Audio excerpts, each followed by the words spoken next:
Hello, Major. This may sound crazy, but there's something strange going on with Caper 1. Lieutenant, sir, I think we should get out of here.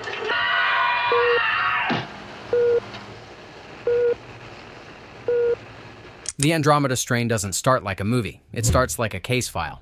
No sweeping theme, no heroic entrance, just cold dates, sterile procedures, and the feeling that someone is documenting a disaster while it's still happening. And that's what makes it so unsettling. The fear isn't a monster in the dark. It's the idea that the system is calm, professional, and completely prepared to sacrifice people if the math says it's necessary. Robert Wise shoots the whole thing like an incident report, cutting between screens, test results, and decisions that feel way too real for a 1971 thriller. It's less sci-fi adventure and more how the world ends unquietly. These are 16 weird facts about the Andromeda Strain, 1971, the sci-fi movie that doesn't feel like fiction. It feels like a sealed government file you were never supposed to open. Number 16. The opening acknowledgments is a psychological trap. Before you even meet a character, the film hits you with that cold, formal acknowledgments prologue, the kind of language you expect at the end of a government report, not the start of a sci-fi thriller. It name drops real institutions and real locations, then blends in fictional ones so smoothly, your brain does the worst thing possible. It starts filing the story under maybe. That's the trick. It's not screaming, "This happened." It's doing something nastier. It behaves like something that happened, like the footage is evidence and you're watching an incident that's already been investigated, sealed, and stamped. Then it quietly admits most of the references are fictional, with one real exception, which almost makes it creepier, because it proves the filmmakers knew exactly how far they could push your trust. By the time the first body shows up, you're not watching a movie anymore. You're reading a dossier. I'm Dr. Stone. Yes, I'm Captain Morton. There's a fire, sir. Number 15. Universal paid fast and bet big. The book hit like a panic attack in 1969, and Universal moved like the story was contagious. Before the Andromeda label could cool off, the studio locked down the rights and pushed the movie into motion with almost no breathing room. Trade reporting at the time put the rights deal at a few $100,000, often cited around $350,000. It was a signal. This wasn't sci-fi fun, it was tomorrow's nightmare. And they didn't treat it like a small talky adaptation either. The film's budget is widely reported at about $6.5 million. That matters because this movie doesn't look expensive in the normal way. No armies, no giant battles, just doors, alarms, and machines humming. Universal was paying for something harder to sell: credibility. The feeling you're watching real protocol. So while other sci-fi films were buying monsters, the Andromeda Strain was buying your trust. Number 14. Robert Wise treated this like a real space-age nightmare. Wise wasn't hunting for a cool sci-fi idea. He said he waited almost 2 years for something that felt current, and when he found Andromeda, he locked onto the same fear people were whispering about during the space race. What if you bring something back and you don't know what it is? That's why the movie leans so hard into quarantine, sealed procedures, and clinical obsession. It wasn't just storytelling style. It mirrored real public anxiety around lunar receiving labs and contamination protocols people associated with the Apollo era. And it's a smart trick. If the context already exists in the real world, the movie doesn't have to convince you from scratch. It just taps the fear that's already there and lets your imagination do the rest. So you're not watching a fantasy about outer space. You're watching 1971's version of a headline nobody wanted to read. If anything happens to us, you have your orders. Yes, sir. Proceed directly to Wildfire and then, if we're eliminated, the aircraft and pilot will have to be sterilized. Number 13. They literally dug into the studio to build Wildfire. The Wildfire lab wasn't designed like a normal set. It was engineered like a structure you could actually get lost inside. And that illusion needed height. A lot of it. Problem: the soundstage they were using wasn't tall enough. So instead of shrinking the lab, the production did something insane. They excavated roughly 17 feet down into the stage floor just to make the central core work. That core is the movie's visual heartbeat, the elevator, the levels, the sense you're descending into a controlled tomb. And because it's physically real, the actors move through it like it has weight, consequences, and rules, which is why Wildfire feels less like a sci-fi set and more like a place that already exists somewhere under a desert, sealed behind doors you'll never be allowed to open. Number 12. The set was so huge it had its own price tag legend. Wildfire doesn't feel like a room, it feels like a facility, and that's because they built it like one. Production accounts say the central core alone cost over $300,000, which in 1971 money is basically the budget of a whole other movie. And they didn't stop at the centerpiece. They built multiple levels with working doors, catwalks, warning lights, and control panels so the actors weren't pretending to operate a lab.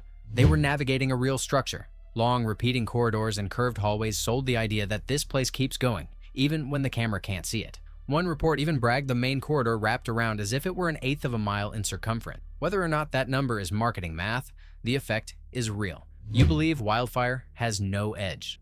This machine has a long memory. It gives you final clearance to enter Wildfire.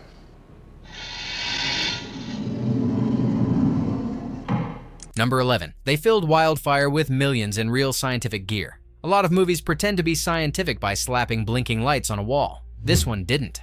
Production notes describe Wildfire being dressed with roughly $4 million worth of advanced scientific equipment loaned in from research facilities. Not props, but real hardware meant for real work. And that choice changes everything.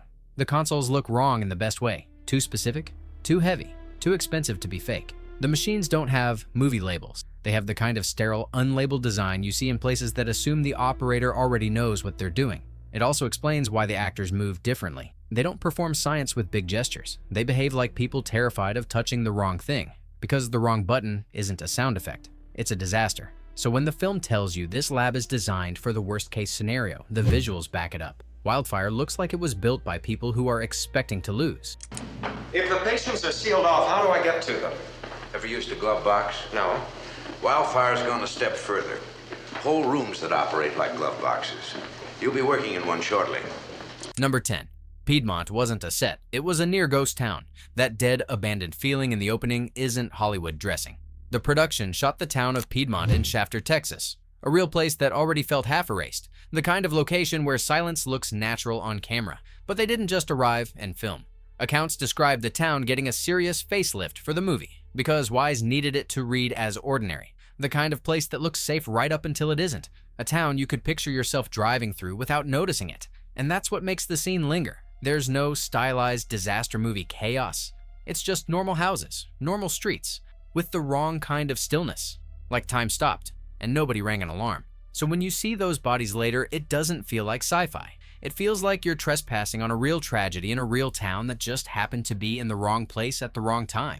Before we hit the next one, quick break. If you're into these "how did this even get made" stories, hit like so YouTube knows this is your kind of rabbit hole. And if you want more classic movies that hide the weirdest truths behind the cleanest faces, subscribe, because we do this every week. And one more thing, if you have the hype button on your side of YouTube, hype this video. Seriously, it's the fastest way to tell the algorithm, push this to more people, and it helps this channel way more than people realize. All right, back into the file. Number 9. They used real laser guns on set, not effects added later. Most movies would fake laser beams in post because you can control everything after the fact. But the Andromeda Strain did the opposite in its Wildfire core sequence, the one where Dr. Hall is climbing for his life while alarms are screaming. According to American cinematographer, the production used actual automatic laser beam guns in that scene. At the time, laser beams had rarely been photographed before, and the usual method would have been to add the beams afterward as an illusion. But Wise and his team needed the moment to feel physical. Like, Hall isn't dodging a movie trick, he's dodging something that's truly there, synchronized with his movement up the ladder while the situation collapses around him. So one of the film's most futuristic images wasn't created in an optical lab. It was fired in the set itself.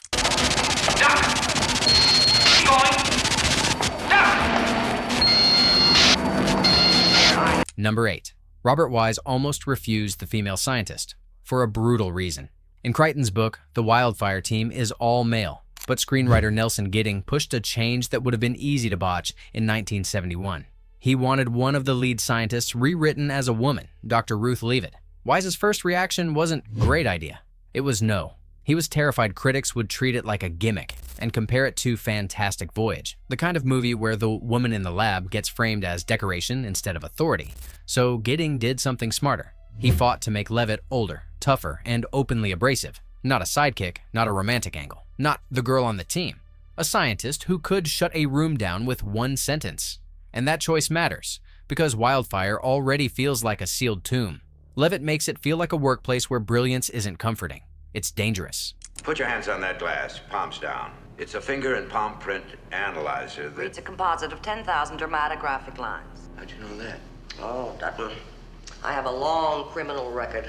Number 7. The dying monkey scene was staged so convincingly, it became legend. There's a moment in the Andromeda Strain that still makes people flinch, the lab test where the monkey appears to collapse. It doesn't play like acting, it plays like you're watching a living thing shut down in real time. And the camera doesn't blink. Production notes describe a controlled setup, an airtight hot room set, and carbon dioxide used to make the animal go limp. The crew treated it like a medical procedure, not a stunt. Strict timing, strict handling. Then comes the detail nobody expects. A veterinarian was waiting just outside the sealed room with oxygen, ready to revive the monkey the instant the shot ended. So the scene wasn't real in the cruel way it looks, but it was real enough to fool your instincts. And that's the movie's superpower. The alien is scary, but the human staying calm is worse. Number 6. The classified file look was engineered on purpose. Most sci-fi movies try to impress you with the future. Andromeda tries to convince you the future already happened, and the proof is in the way it presents itself. The opening graphics don't feel like movie titles, they feel like paperwork, cold labels, computer text, project names that sound like they came from a locked cabinet. And it isn't just the beginning. The whole film keeps slipping into that same language, screens, readouts, official-looking overlays, like the story is being processed while you watch it. You're not getting a narrative, you're getting an incident report in motion. Then, the movie pulls its nastiest trick at the end. It doesn't give you a normal, satisfying wrap-up. It ramps into a simulated computer overload, as if the system itself can't handle what just happened. Like the machine is panicking, but the humans are still trying to stay calm. So the film doesn't end like a thriller. It ends like a file that's glitching, right before somebody hits classified and shuts the screen off. Number 5. Robert Wise avoided superstars on purpose. Most disaster movies sell you a face. The Andromeda Strain did the opposite. It tried to look like a real incident, so Wise deliberately cast strong actors who weren't star names. American cinematographer notes that the 4 lead scientists were played by very competent performers, but not famous superstars, because Wise felt big celebrities would read as themselves instead of the characters.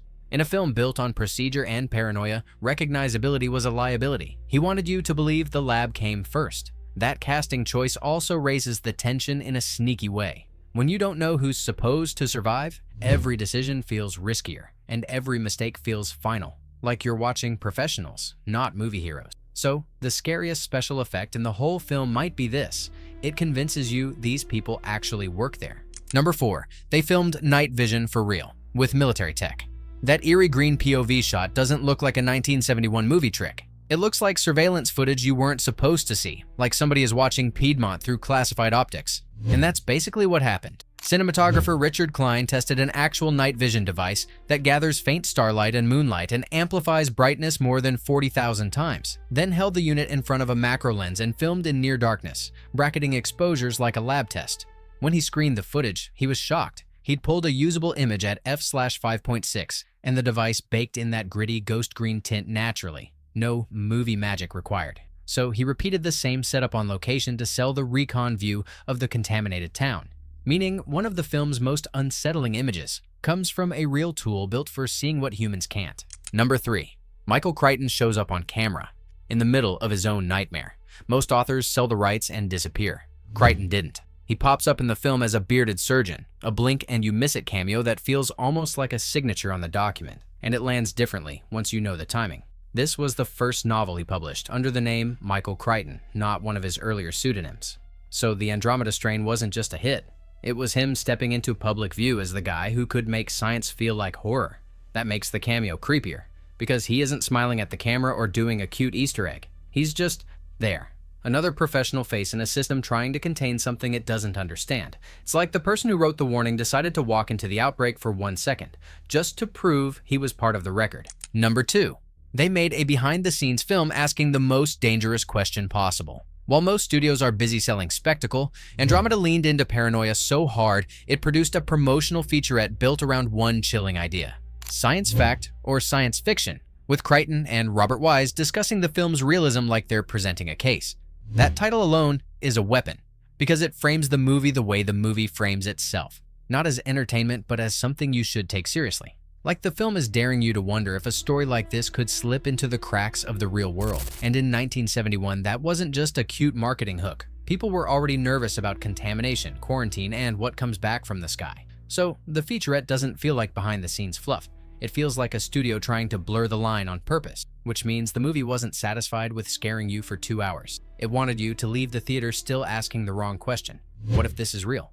A laboratory like this actually exists, although it's probably different from what I've described, which makes it all both science fact and science fiction. Number 1. The entire nightmare started as a dare in a footnote. Crichton said the spark for the Andromeda Strain wasn't a headline or a nightmare. It was something colder. A footnote. In a science book, he found a line joking that upper atmosphere organisms hadn't really been used by science fiction writers, almost like the author was challenging someone to try. So Crichton did.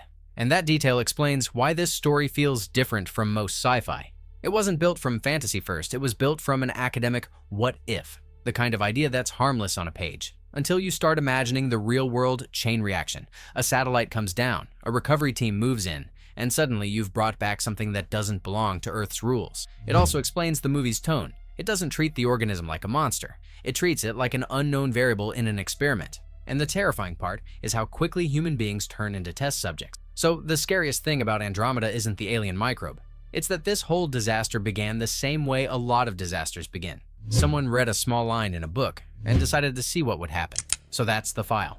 16 weird facts hiding inside a movie that's basically a panic attack dressed up as procedure. Because the Andromeda Strain doesn't scare you by showing you chaos. It scares you by showing you control. Doors sealing, protocols clicking into place, and people calmly accepting that the math might demand a sacrifice. And that's why it still works. The technology looks old, the screens look vintage, but the fear is modern. A threat you can't see. A system that can't admit it's wrong. And a chain of decisions that keeps moving forward even when nobody knows what they're containing. If you enjoyed this one, hit like so YouTube keeps sending you movies with secrets buried under the surface. Subscribe if you want more classic films dissected like evidence. And if you've got the hype button on your side, hype this video. It tells YouTube this is the kind of deep dive that deserves to get pushed to more people. Now, tell me, which movie should we open next?